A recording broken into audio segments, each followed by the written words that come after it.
Goeiedag. Ek groet jou in die naam van die drie-enige, alomteenwoordige God, Vader, Seun en Heilige Gees. En ek vertrou dat hierdie ongewone, vreemde byeenkoms vir jou tot bemoediging, versterking en tot seën sal wees.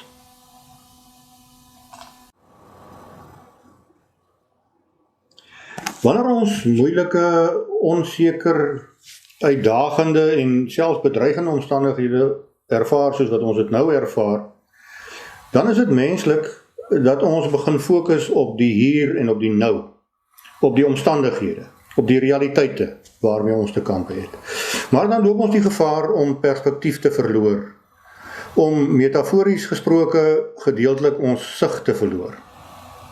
En daarom wil ek 'n paar gedagtes met jou deel oor die onderwerp siende blind.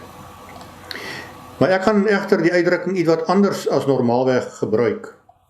Maar eers wil ek geleentheid gee dat ek en jy onsself daarop kan instel om na die Here te luister deur sy woord en deur sy gees en om vir hom te vra dat hy persoonlik met elkeen van ons vanoggend sal praat. Ek gee 'n paar oomblikke vir gebed.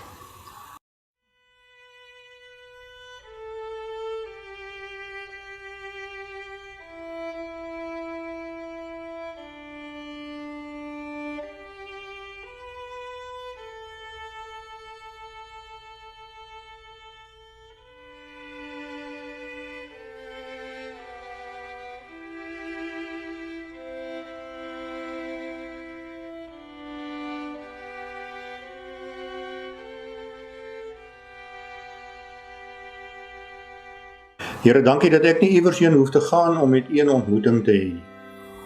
Nie eers na 'n kerkgebou nie. Dankie dat U my naam ken, my adres ken, presies weet waar ek nou sit. Dat ek met U 'n ontmoeting kan hê, selfs 'n lewensveranderende ontmoeting, net hier waar ek nou is. Here, help my om vir 'n paar oomblikke te vergeet van die angstige geskarrel in die wêreld, van ontstellende nuusberigte en statistiek. En help my, Here, om nie net te hoor nie, maar ook om te luister. Amen. Siende blind, ons tema.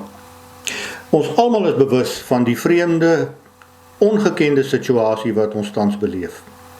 En ons is ewe bewus van die effek en die gevolge daarvan, want daar is 'n vloedgolf van woorde en uitdrukkings waarmee ons gebombardeer word. Besighede met stuiptrekkings, stygende ekonomie, rommelstatus, werkloosheid, verlies aan inkomste, laagste sakevertroue in 3 dekades, sosiale wanorde wat ons bedreig, onsekerheid, afsondering, kwarantyne, maskers, honger, moedeloosheid, vrees, angs, verwarring, alleenheid en miskien selfs die ergste daarvan, eensaamheid. Ons mis byna nie 'n nuusberig oor die radio of op die TV en die versmorende golf van WhatsApps en YouTube video's wat ons kry nie. En ons is ingelig. En meermale ook waningelig, want daar is eweveel fopboodskappe. Maar ons hoor en ons sien die gevolge van 'n land, van 'n gemeenskap en selfs van 'n kerk wat waggel in 'n noodtoestand. En dan hoor ons by hulle wat veronderstel is om te weet dat die ergste kom nog, die piek kom nog. Die meeste nuus is slegte nuus, krisisnuus, bangmaaknuus. En ons kan dit nie miskyk nie, ons kan dit ook nie ontken nie. Ons sien en ons beleef hierdie ontvouende werklikheid. Maar ek wil vir jou vanoggend 'n vraag vra. Is dit al wat jy sien? Net hierdie omstandighede waarin ons tans bevind. Want as dit al is wat ek en jy sien, dan is ons siende blind. Dan is ons swaksiende of gesig gestremd op 'n sekere manier. Dan sien ons eintlik net eendimensioneel. Wat sien ons? Wat sien jy behalwe COVID-19? Nou hierdie eendimensionele sig is nie 'n vreemde ding nie. Ook in die Bybel kry ons etlike gevalle van mense wat sien, maar nie sien nie. Wat siende blind is. Jesaja praat van die volk wat blind is, al het hulle oë. En Jeremia praat weer van die volk wat oë het, maar nie sien nie. En dan kry ons ook dieselfde uitdrukking weer in Esegiel. Ook in die Nuwe Testament vra Jesus op 'n stadium vir sy disippels, julle wat oë het, sien julle dan nie? Siende blind. Maar een van die mees uitsonderlike voorbeelde vind ons in 2 Konings 6. Die agtergrond is dat die Arameërs in oorlog gewikkeld is met Israel. Maar telkens loop hulle 'n bloukie, want Elisa waarsku die koning van Israel elke keer oor die beweging van die Arameese leer. En toe vind die koning van Aram uit dat Elisa is die stok in die wiel, die sonnebok. En hy wil hom vang. En luister wat gebeur toe in 2 Konings 6 van vers 14 af lees ek. Die koning stuur toe perde, strydwaans en 'n sterk mag daarheen. Hulle het in die nag gekom en die stad omsingel. Dit is nou die stad waarin Elisa en sy slaaf was. Die môre vroeg het die slaaf van die man van God, Elisa, opgestaan en toe hy uitgaan, toe sien hy 'n leer rondom die stad met perde en strydwaans. Ag meneer, sê die slaaf vir Elisa, wat gaan ons nou maak? Klink dit nie bekend nie? Die virus. Ag, wat gaan ons nou maak? En dan antwoord Elisa in vers 16, moenie bang wees nie, die wat by ons is meer as wat hulle is. Elisa het gebid, Here, maak tog sy oë oop, dat hy kan sien. Die Here het die oë van die slaaf oopgemaak, en hy het gesien, die berge rondom Elisa was vol perde en strydwaans van vuur. Elisa se slaaf was siende blind. Hy sien nie die Arameërs, en hy mis wat God besig is om te doen. Nou my gebed is dat Elisa se gebed vir sy slaaf ook eintlik ons gebed moet wees. Dat ons ook sal bid en sê, Here, maak asseblief my oë oop, dat ek kan sien. Dat ek U, te midde van hierdie slegte, hartseer, uitdagende krisistyd, meer duidelik sal sien as die opsigtelike. En natuurlik bedoel ek dit metafories. Ek bedoel dat ons sal beleef sy vrede wat hy beloof, sy sorg wat hy beloof, sy teenwoordigheid wat hy beloof. Here, maak tog my oë oop, dat ek kan sien. En so is Hagar ook siende blind. Sy is in die woestyn, sy en haar seun Ismael, en hulle dood van die dors, maar dan lees ons, toe het God haar oë oopgemaak en sy het 'n put met water gesien. Sy het die velsak vol water gaan maak en vir die kind water gegee. Hagar hallusineer nie, hoor. Hierdie is nie 'n virtuele put met virtuele water nie. Nee, wat sy sien nadat die Here haar oë oopgemaak het, is 'n realiteit. Sy sien haar redding. Sy en Ismael sien en drink hierdie lewegewende water. Siende blind. Wat sien jy?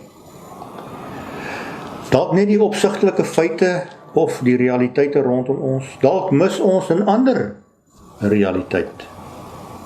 Want ek dink gelowiges behoort eintlik verder te kan sien.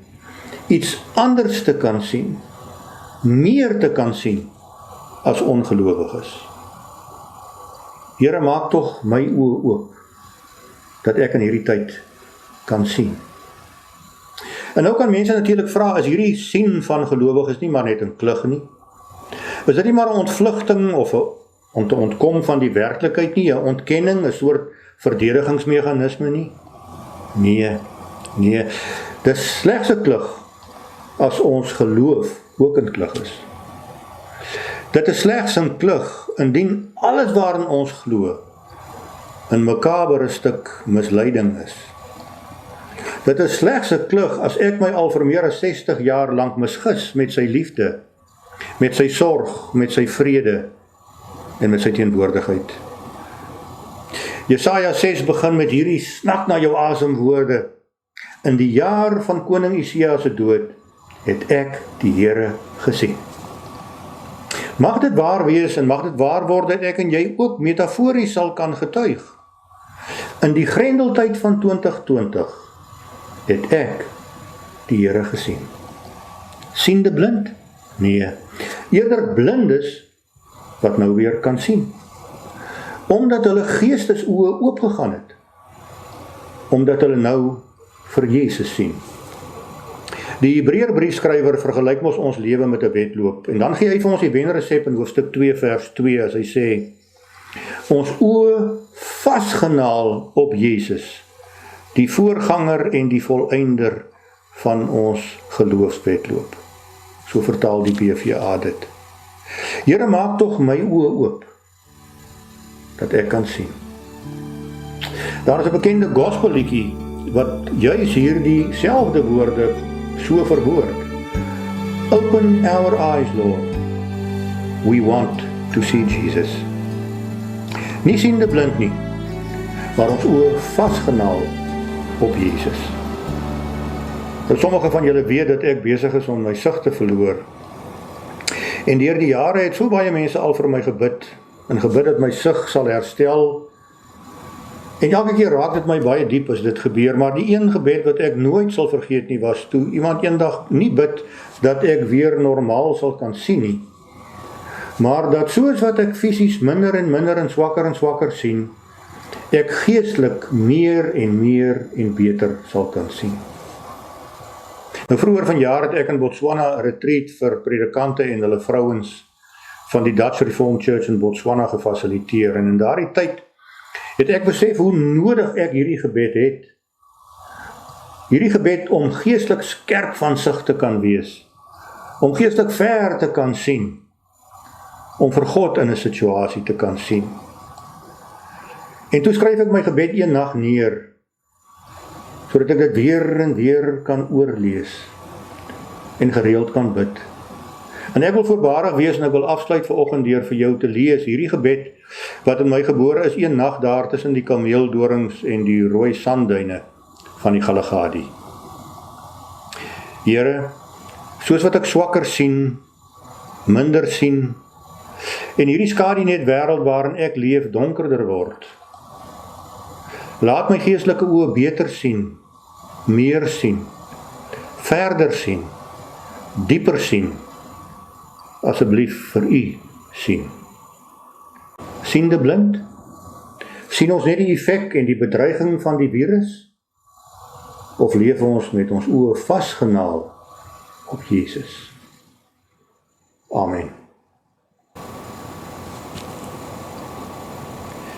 Mag nou die genade van ons Here Jesus Christus, die liefde van God ons Vader, en die versterkende, bekragtigende, lerende en troostende teenwoordigheid van die Heilige Gees met jou wees in hierdie grendeltyd, maar ook vir altyd. Amen.